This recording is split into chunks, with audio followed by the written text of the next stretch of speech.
Olá a todos, meu nome é Matheus Guidoni e eu faço parte do grupo Control Alt Elite, composto por Felipe, Giovanni, Ian e André. E nós vamos apresentar hoje sobre a transformação bancária de grandes agências a pequenos aplicativos. Hoje, vivemos uma verdadeira virada de paradigma no setor financeiro.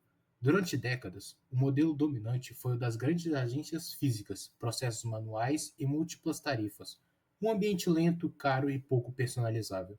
Em contraste, os neobancos surgem como aplicativos ágeis e digitais que permitem abrir conta em minutos, realizar transferências internacionais sem custo extra e consultar limites ou investimentos com um simples toque no celular. Essa mudança impacta diretamente a forma como administramos dinheiro e consome recursos da área de TI e experiência do cliente. Em vez de filas e formulários em papel, temos APIs abertas, machine learning e interfaces intuitivas. O resultado? Serviços financeiros mais baratos, instantâneos e centrados nas necessidades de cada perfil. Ou seja, o jovem milênio acostumado a resolver tudo pelo smartphone ou a pequena empresa que busca crédito rápido e transparente.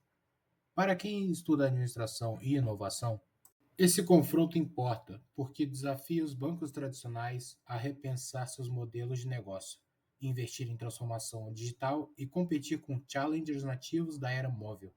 Segundo a SDK Finance, o mercado global de neobanks deve ultrapassar 4 trilhões de dólares até 2025, com crescimento acelerado entre consumidores digitais, especialmente millennials e PMS. Com isso, o valor é realinhado. Deixa de ser distribuído em burocracia e taxas para ser capturado na experiência e na personalização do serviço. Esse cenário explica por que analisar o embate entre grandes agências e pequenos aplicativos é tão relevante. Estamos diante de uma revolução na prestação de serviços financeiros, e quem não se adaptar ficará para trás.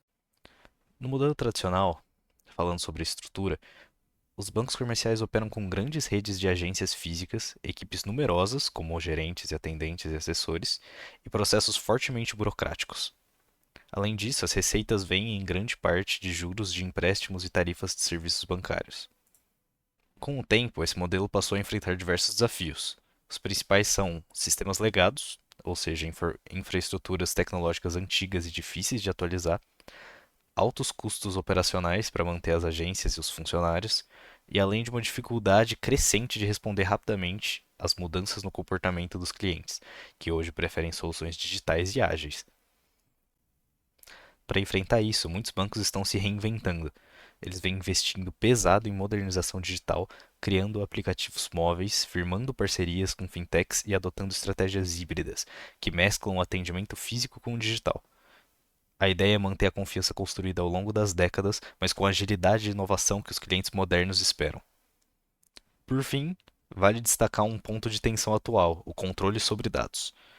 Grandes bancos como a JP Morgan têm tentado restringir o acesso de fintechs aos dados bancários dos clientes, o que pode impactar negativamente a inovação e a competitividade no setor.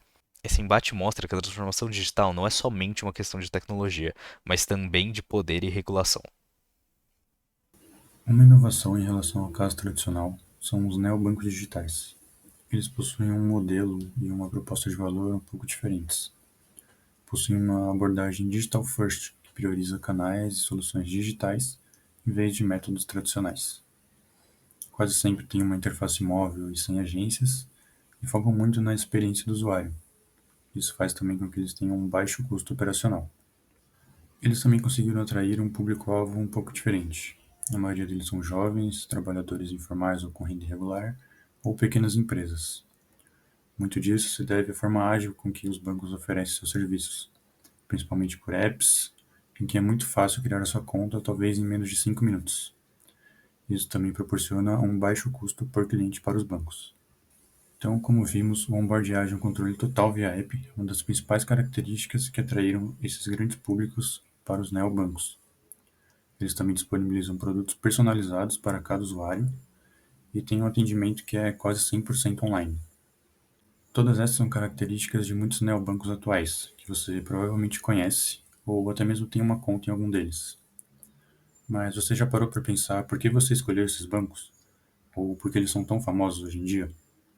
Bom, algumas das características nós comentamos aqui, mas vamos entender melhor num comparativo direto entre o caso inovador, os neobancos digitais, e o modelo tradicional. Bom, então dando uma olhada em alguns aspectos do modelo de negócios de cada, a gente percebe que os bancos tradicionais têm como recurso-chave um grande capital financeiro adquirido ao longo dessas últimas décadas, o que garante a eles uma rede física de agências muito grande, com muitos funcionários, uma confiança histórica que foi construída ao longo de muitos anos, enquanto que os neobancos digitais são mais recentes, eles apostam mais em inovação na plataforma tecnológica que eles oferecem, que é gerida por uma equipe enxuta e que focam muito na experiência de usuário que eles conseguem gerar para os seus clientes. E em relação aos canais, os bancos tradicionais ainda dependem muito de meios físicos, mas eles têm canais bem variados. Então, desde internet banking, central telefônica e o próprio app. Enquanto que os neobancos digitais focam 100% nesse atendimento digital e zero presença física. Em relação à receita, os bancos tradicionais têm várias fontes. As principais, eu diria aqui, que são juros sobre empréstimos. E eles também é, eles cobram tarifas sobre as contas e taxas nos serviços que eles oferecem para os seus clientes, enquanto que os neobancos digitais têm tarifas reduzidas e muitas vezes até inexistentes, eles buscam oferecer serviços premium apenas opcionais, então para os clientes que demandam esse tipo de serviço.